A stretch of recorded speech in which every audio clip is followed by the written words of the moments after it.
really do look forward to meeting you guys at the upcoming trainings. I've got a question here from Bill in Melbourne.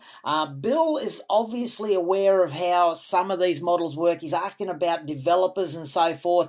And you know, where do we fit into that? Guys, we are purely buyers. We're not developers. So, you know, we look to leverage. We look to, you know, gain buying power. I'll show you how we do an exact model with developers. I might actually pull a slide out of my files right now and just show you how we actually target developers. But we're not developers ourselves. We're purely buyers. Don't forget, guys, to register. All you need to do is hit the registration button below. Make sure you get yourself registered. I'm seeing people coming in all the time. Paul from Sydney, welcome on board, buddy. Faye and Joel over in Perth. Can't wait to meet you guys.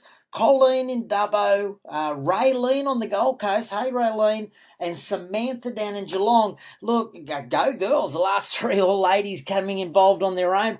Potentially there's other partners that will be added to some of the people that are registering on their own. Guys, I just can't wait to meet you at those events. Let me show you how this works with regards to the developer side of things. When we target developers, we tend to find that most developers at 7 o'clock in the market are actually looking at the market very similar to how we do. We want to buy at 7 o'clock, and a lot of developers are basically gearing up, ready for retail sales, but at the moment they just need to get their model started. So it makes very much sense for them to get the deals across the line. They want to start getting momentum. So say, for example, in this particular market, we may be doing house and land, let's say. Great quality estates, owner-occupied estates, but the market's been flat for the last 5 or 6 years because it's been a flat, 6 o'clock market for a number of years. Developers need to gear up. Now, the developers in the off-season, in those winter periods, they become very,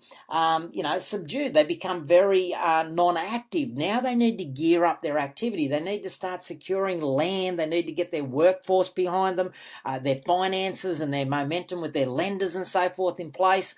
So they want to start doing some deals. At 7 o'clock, we target not just the market, but in many cases, we'll give you techniques and strategies as to how to target the developers. What we're aiming to do is pay under market value straight away. Now, developers hate the fact that we go in and when we negotiate a deal, we don't let them set the price. What we do is we say we want a valuer to come in and set the price on what we'll pay for that property. Now, the developer might say, oh, yeah, no, we'll do this house and land package for $400,000. And a valuer might come in and say, I think it's a $375,000 property. Now, for us in that market, why would we pay any more than the valuation? So I suggest you set a valuation up front, which allows us to pay under market value quite often because the valuers look backwards. They don't look forward, and they're quite conservative. If you have had a valuation done by a bank panel valuer recently, on your own property, you'll know that they don't do you any favours, but they're great for when you're buying. So we tend to get the valuation to set the price up front. We believe we're already saving ourselves some money, and we lock it in place. Now, it's very important, like you would have heard earlier in the presentation, to make sure that the developer doesn't say, okay, well, I'll lock in that $375,000 contract or whatever it may be, and then he plays catch up through the bill phase. We want to make sure it's a fixed price contract. But once that contract's locked in and once we've sort of secured a price under market value, we also want to delay the settlement out. So we tend to secure the contract at the start, push the development out by having it staged as far as, the construction period. It might be 8-9 months or something like that, which gets us closer to the 8 o'clock timing rather than buying at 7 o'clock. So we're already starting to gain some equity into the property. We tend to do this all by controlling the deal only using $1.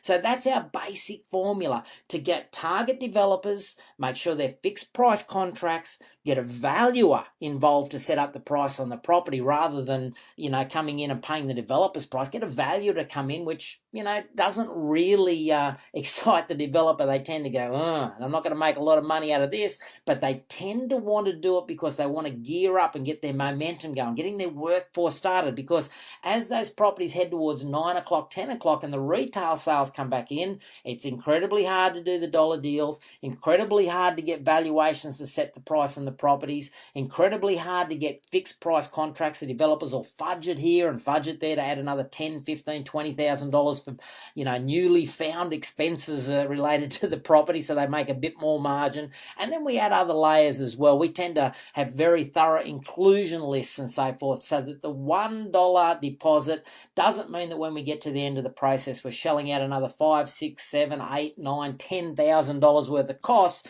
putting in dishwashers or curtains or anything at all. We would want, when that place is locked up, there's not one more cent to spend. Now, I've noticed there's another question here from Tony up in Byron Bay. Hey, Tony.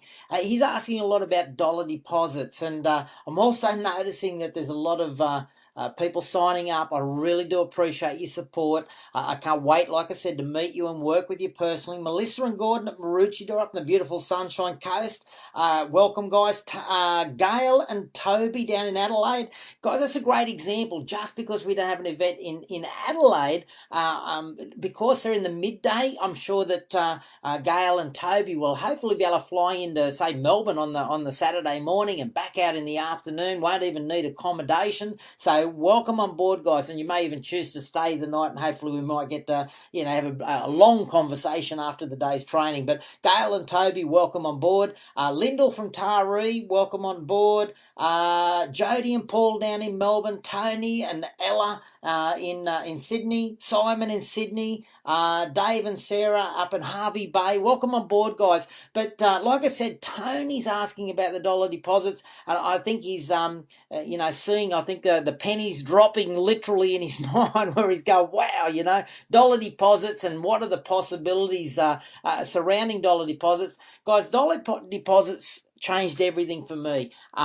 Leverage is what this is really about. I've got a slide here, and I'm sure I can just pull it into place, which just really highlights how incredible leverage becomes when you use $1 deposits. For example, using this slide as the example, a $400,000 property, if we got 10% growth on a $400,000 property, that would take the $400,000 property to now be worth $440,000, right? No problem there at all. But if we used a typical deposit, say a typical 20% deposit, we would need to use out of our pocket $80,000. Now, this was a typical B-grade way of funding and getting involved in properties, saving and putting deposits in and borrowing 80% and so forth, to achieve $40,000 in capital growth, which is the instance that we have above, where we've got a $400,000 property that's gone up to $440,000, 10% growth.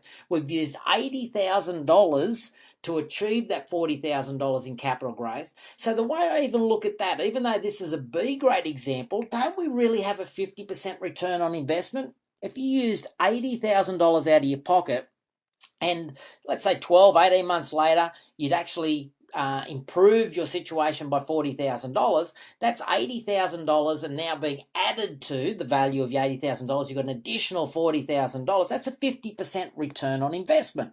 Pretty cool, right? But when you use $1 deposits, it blows your mind, the return on investment. Let's have a look at it together. If we only used a $1 deposit, and just the equity in our existing properties, it's like making money out of thin air. It's like, your properties go up in value, and even though they go up in value, you don't pay any tax on that. That sits there until you decide to trigger the next thing, and that may have some tax implications, but until you sell, you've made money out of thin air. You basically got this ability to go ahead and use that thin air to buy more property and only use $1 out of your deposit. Using that $1 deposit and still having the same example above, a $400,000 property going up by 10%, we've now achieved that same $40,000 worth of growth, but we've only used $1 to achieve it. The return on investment changes significantly. We've now got a 40,000% return on investment. Can you see why property investors, A-grade property investors, get excited? I hate saying the rich get richer, but it really does happen that way. A-grade investors that are using growth to buy more properties and only $1 deposits, it's an incredibly leveraged model. It's unbelievable, unfair advantage, and it's certainly part of what the lunch money model embraces. Well, guys, that brings us to the end of this particular presentation. I do appreciate you hanging around. I hope I've got to answer quite a few of the questions that you